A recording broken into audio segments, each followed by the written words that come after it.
Let's make some amazing sourdough Tangzhong-style dinner rolls or slider buns. These are incredibly soft, very rich, super flavorful, and they're so easy to make. I'm gonna walk you through the whole process step by step. So for these buns, we're gonna be using a stiff sourdough starter. And if you're not familiar with what those are, I'm gonna put a link to my video recipe on how to make those. It's so easy, and you can use your existing sourdough starter to make it. So with that being said, let's go.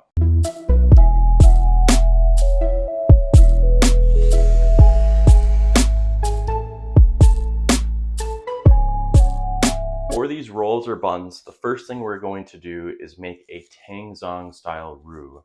Tangzhong is used for Japanese milk bread. This recipe is very similar to milk bread, except it's a little more rich with extra egg and butter. But what the Tangzhong does is it gelatinizes the starch in the flour, allowing it to absorb more water, which really impacts the end result of our rolls in that they're going to be incredibly soft and fluffy, which is delicious. You'll want to get your food scale out.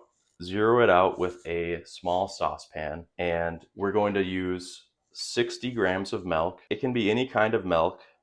I'm using 1% here, but it can be whatever you have available. I can't necessarily speak for nut milks. I have never tried making these rolls with nut milk, but if you do end up trying that, please let me know in the comments how that goes. The next thing I want to add is bread flour, 20 grams. So I'm going to zero out my scale and add in 20 grams of bread flour.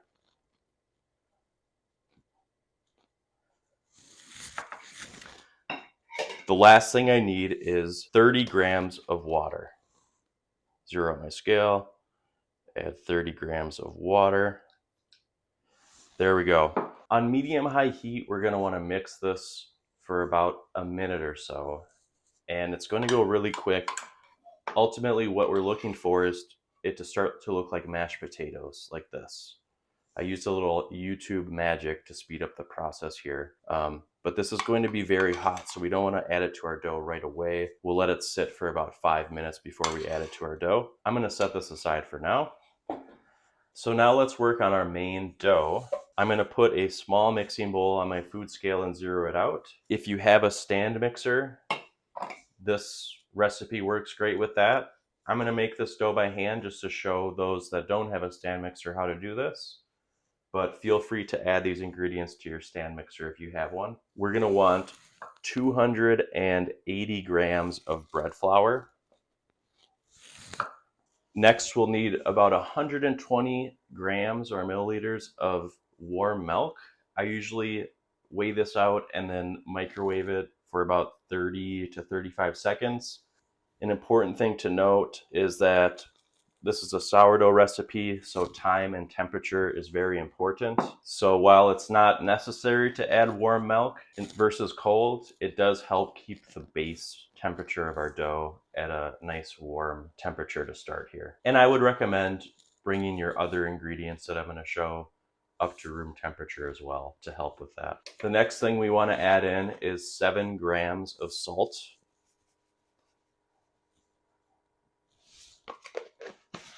1 whole egg and 1 egg yolk.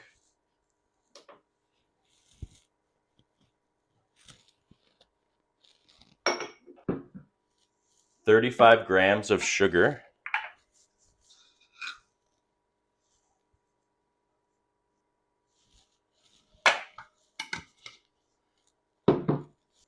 And for this recipe, we need a stiff starter.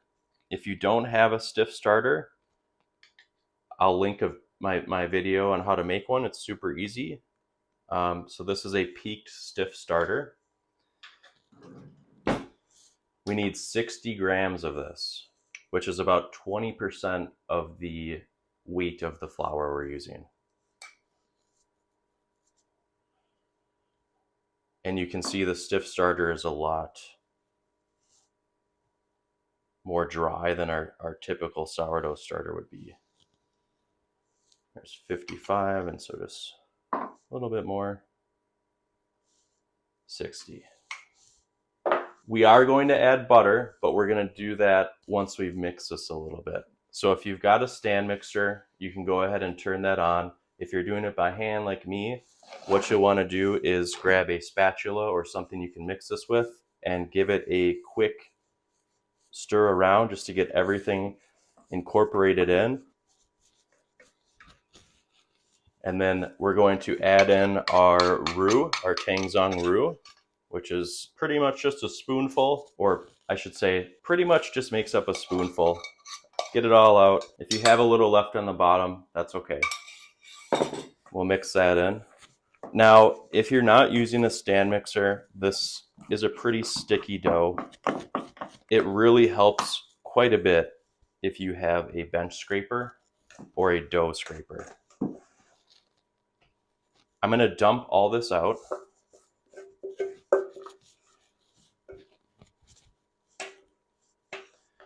Scrape it off.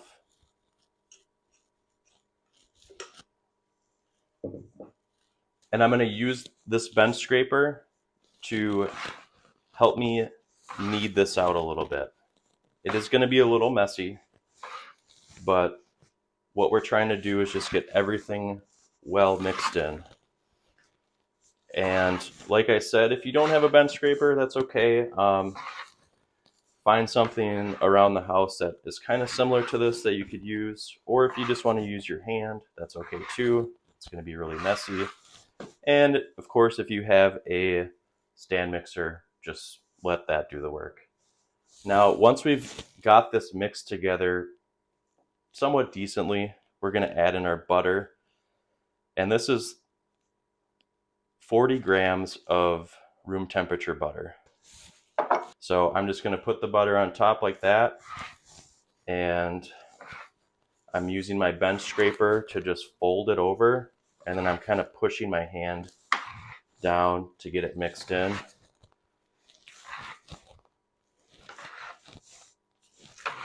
It is going to be a little bit messy. That's okay.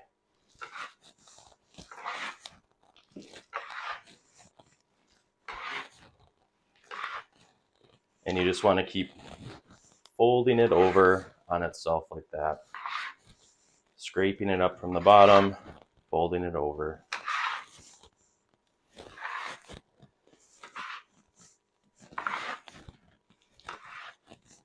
And ultimately, you want to keep doing this until you've noticed that all of the ingredients, including the butter, are evenly distributed throughout the dough.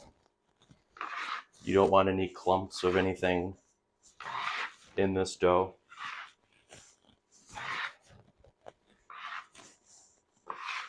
And you can see it's kind of coming together.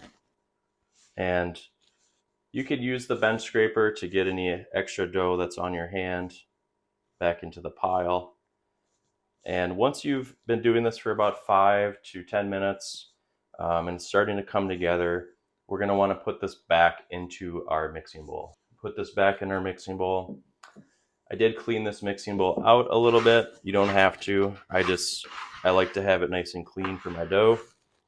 Scoop up the dough with your bench scraper and just plop it in there for now. And we're going to cover this with a kitchen towel for about 30 minutes. And when we come back, we're going to do a quick fold on it. At this point, it's been about 30 minutes. And I'm going to pick this dough up. I'm going to do a little fold on it. Just fold it over itself, pick it up, and kind of slap it down. And what I want to do is just get like a nice smooth surface from doing these folds. Okay. Now I'm going to want to do this one more time in about an hour. And then after that, we're just going to let it rest until it doubles in size. As far as timing goes on this recipe, it really depends on the temperature of your house. My home is at 68 degrees right now. It's the winter time here. It is a little colder. Your sourdough starter really thrives at temperatures above 74 degrees, between 74 and 85 degrees. Mine has a little disadvantage because of the cold temperature of my house, 68 degrees. So this process takes a lot longer for me. Typically, when it's this cold, it will take me between 8 and 12 hours to get the desired rise out of the dough that I want. If you have a warmer house, that's going to happen a lot sooner. So I would love to give you an exact amount of time to use, but it really depends what your situation is. And you might be thinking to yourself, wow, 8 to 12 hours, that's a really long time. You know, I don't have that much time in the day. Well, one thing you could do to kind of combat that is you could make this dough the night before. The night before, you could make this dough and let it sit overnight. That's one strategy you could do if you have a cold house like me. If you have a warmer house, it's going to go a lot faster. Some people have proofing labs where you can just set your bowl into the proofing box and set it to a desired temp and let it go. After about an hour, I'm going to do one final fold on this, and then I'm going to let it sit until it gets to that desired stage. It's been about another hour. I'm going to do just one final fold here. Dough is still pretty sticky, but I'm just going to pick it up and fold it over itself. You can see it's getting nice and smooth. So there we go. Now, all I'm going to do is just let this rest. Once this doubles in size, we're going to take it out of the bowl and shape it into balls. It's been about 8 hours. My dough, after the folds and sitting, has about doubled in size. It's very smooth. I'm going to use a greased glass circular dish for these, to proof these in. But you can use anything that you have available. A baking sheet with some parchment paper, that works just as great. And I'm going to get my food scale out, throw a little bit of flour on my cutting board, and using my bench scraper, I'm going to take off 60-gram chunks from this. So this is 76 grams. I'm going to take a little bit off. 64, 60. Once I've got 60 grams, I'm going to make this into a ball, and you can just pinch it with your fingers like this so that it gets a nice tight surface. If you want to roll it on the cutting board, that's fine, and just set it in there. This batch makes about 10 rolls at 60 grams. This is 62, that's close enough.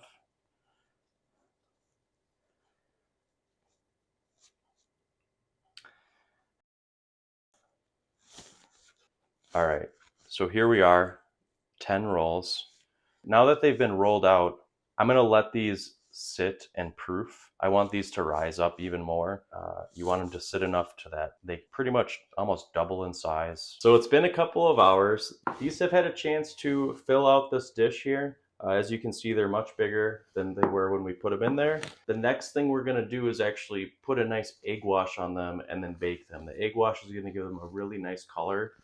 All you have to do is simply whisk up an egg, and if you have a baster or a brush, we're going to use that. And this really is as easy as it sounds. We are going to just dip our baster or brush, pastry brush, in the egg wash and just simply coat them with a thin layer. It doesn't take much, and this is just going to give them a beautiful color once they've been baked. Now, we're going to bake these for approximately 15 to 18 minutes. You want the tops to be golden brown. And that time, I say 15 to 18 because it can really vary based off your oven. So medium rack, 15 to 18 minutes. Let's pop these in and let them bake.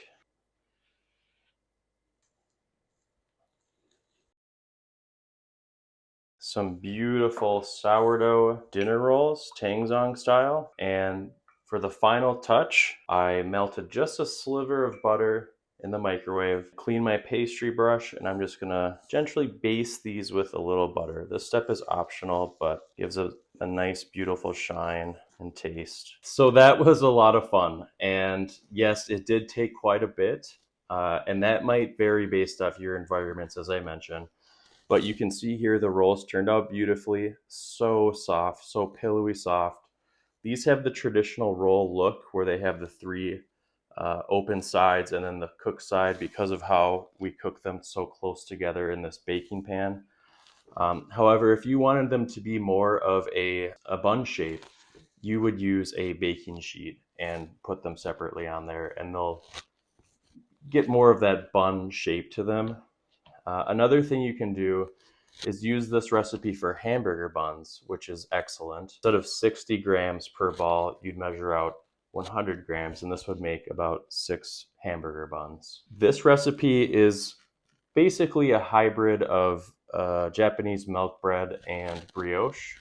If you wanted to make this more like a milk bread, what you'd want to do is reduce the amount of butter used. So drop it from 40 grams to 20 to 25 grams. And instead of using a whole egg plus an egg yolk, maybe just use one egg if you're finding these are too rich for you. With that being said, I'd love to hear from you on how this recipe went for you, how you liked it, what you're using it for. Are you using it for just dinner rolls as a side, or using slider buns, hamburger buns, maybe even a loaf? I'd love to hear from you. Leave a comment below. And if you found this video to be valuable, please give me a thumbs up. I would really appreciate it. It helps my small channel quite a bit. And thank you so much for watching. Happy baking, everyone. Bye.